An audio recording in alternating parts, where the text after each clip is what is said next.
Hello students. तो हम लोग शुरू कर रहे हैं क्लास 9th की एनसीईआरटी में chapter 5 fundamental unit of life, जो कि सेल होती है।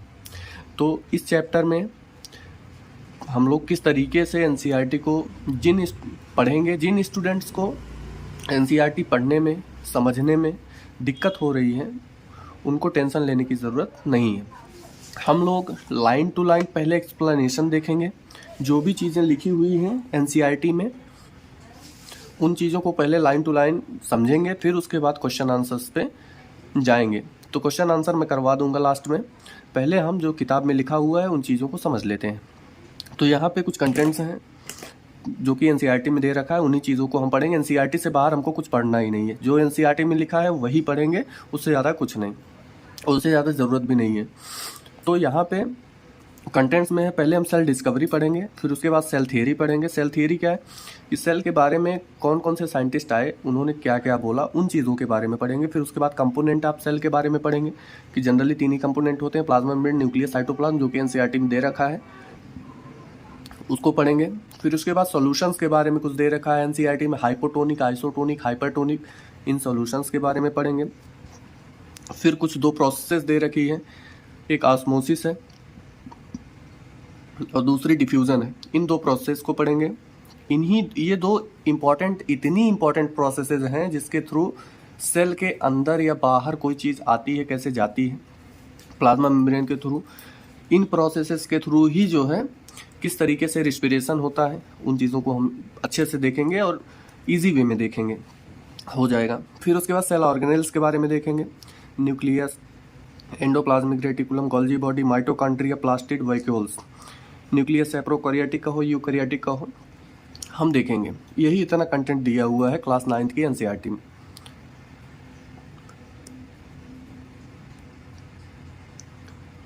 तो अब हम चलो स्टार्ट करते हैं सेल डिस्कवरी के बारे में। तो यहाँ पे मैंने लिख रखा है साइंटिस्ट का नाम, ईयर, जिस ईयर में उन्होंने खोज किया, उसके बाद इंपॉर्टेंट डिस्कवरीज। सबसे पहले 1590 में एक साइंटिस्ट आए जिनका नाम जैकरियास जॉनसन था। उन्होंने कंपाउंड माइक्रोस्कोप का खोज किया, जो कि ट्रूली कंपाउंड माइक्रोस्कोप था। फिर 1665 में एक साइंटिस्ट आए जिनका नाम था रॉबर्ट हुक, जो कि एक बॉटनिस्ट थे। बॉटनिस्ट का मतलब ये होता है कि वो प्लांट पे काम कर रहे थे। तो जब वो प्लांट की स्टडी कर रहे थे तो उन्होंने प्लांट के कुछ डेड सेल्स थे जो आउटर कवरिंग पे होते हैं, कॉर्क टिश्यू बोलते हैं उनको, उन कॉर्क टिश्यू को लिया और लेकर के जो जैकरियास जॉनसन साहब ने कंपाउंड माइक्रोस्कोप बनाया था, उसी माइक्रोस्कोप से इन्होंने देखना शुरू किया। तो उनको कुछ इस तरीके का स्ट्रक्चर दिखा, हनीकॉम्ब शेप्ड स्ट्रक्चर दिखा, जिसको उन्होंने सेल कह दिया। और उसके बाद एक्चुअल में सबसे पहले उन्होंने उसको सेलुला बोला था, बाद में उसको सेल बोल दिया गया। और फिर उन्होंने एक किताब लिखा जिस किताब का नाम माइक्रोग्राफिया है। ये किताब के ऊपर इस बहुत सारे एग्ज़ाम्स में क्वेश्चंस बन चुके हैं कि Micrographia is written by which one of the following scientist. तो एक रॉबर्ट हुक, जैकरियास जॉनसन, ऐसे ऐसे करके 3-4 नाम दे देते हैं। उसके बाद पूछते हैं किसने इस बुक को लिखा था। तो आपको पता होना चाहिए कि इस बुक किसने लिखा था, रॉबर्ट हुक साहब ने इस बुक को लिखा हुआ था। चलिए नेक्स्ट फिर हम देखते हैं सेल थियरी के बारे में। तो सेल थियरी में क्या है कि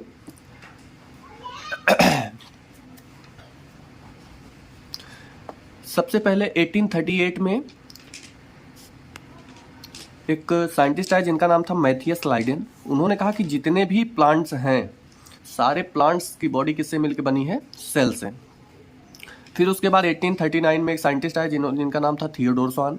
उन्होंने कहा कि जितने भी एनिमल्स हैं सबकी बॉडी किससे मिलकर बनी है, सेल से। एक्चुअल में इन्होंने भी, स्लाइडन साहब ने भी आधी चीज़ बताई और स्वान साहब ने भी आधी चीज़ बताई। इन्होंने कहा कि जितने भी प्लांट्स हैं उनकी बॉडी सेल से मिलकर बनी है, उन्होंने कहा जितने भी एनिमल्स हैं उनकी बॉडी सेल से मिलकर बनी है। बाद में स्लाइडन और स्वान की थ्योरी को कंबाइन किया गया, उसको एक्सेप्ट किया गया। तो थ्योरी में ये था कि all plants and animals body are made up of cell. उसके बाद 1855 में एक दूसरे साइंटिस्ट आए जिनका नाम था वर्चो। इन्होंने कहा कि जितनी भी सेल्स हैं वो अपनी प्री एग्जिस्टिंग सेल से आती हैं। मीन्स दैट कि जैसे एक सेल है, इसने डिवाइड किया 2 सेल, दोनों ने डिवाइड किया 4 सेल, तो ये चारों सेल इन दोनों सेल से आई हैं, ये दोनों सेल इस सेल से आई है। तो मतलब all cells come from pre existing cell. इनकी थ्योरी को बहुत ही एक्सेप्ट किया गया।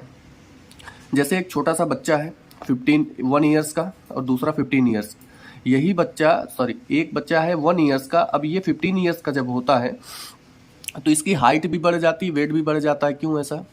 क्योंकि इसके अंदर इसकी बॉडी में सेल का डिवीजन स्टार्ट हो जाता है, सेल का नंबर बढ़ता है, जिसके वजह से क्या होता है, इसकी साइज भी बढ़ जाती है। तो एक्चुअल में नई सेल्स कहाँ से आई हैं? पुरानी अपनी सेल से ही आई हैं। तो यही शब्द जो है कहना चाहते थे वर्चो साहब। उसके बाद इन 1940 में क्या हुआ, इलेक्ट्रॉन माइक्रोस्कोप की खोज हुई, और ये इतनी इम्पोर्टेंट डिस्कवरी थी जिसके वजह से हमें सेल के अंदर, जैसे सेल के organelles, endoplasmic reticulum, Golgi body, vacuoles हैं, प्लास्टिड्स हैं, इन सब सेल ऑर्गेनेल्स के बारे में हम अच्छे से अध्ययन कर पाए। तो इलेक्ट्रॉन माइक्रोस्कोप की खोज कौन किए थे? अर्नेस्ट ट्रस्का साहब। तो ये कुछ इंपॉर्टेंट डिस्कवरीज थी, सेल थ्योरी थी।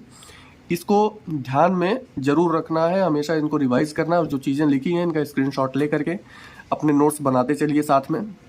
और बाकी जो है नेक्स्ट लेक्चर में हम सेल की डेफिनेशन क्या होती है और कंपोनेंट्स ऑफ सेल के बारे में पढ़ेंगे। Okay, thank you.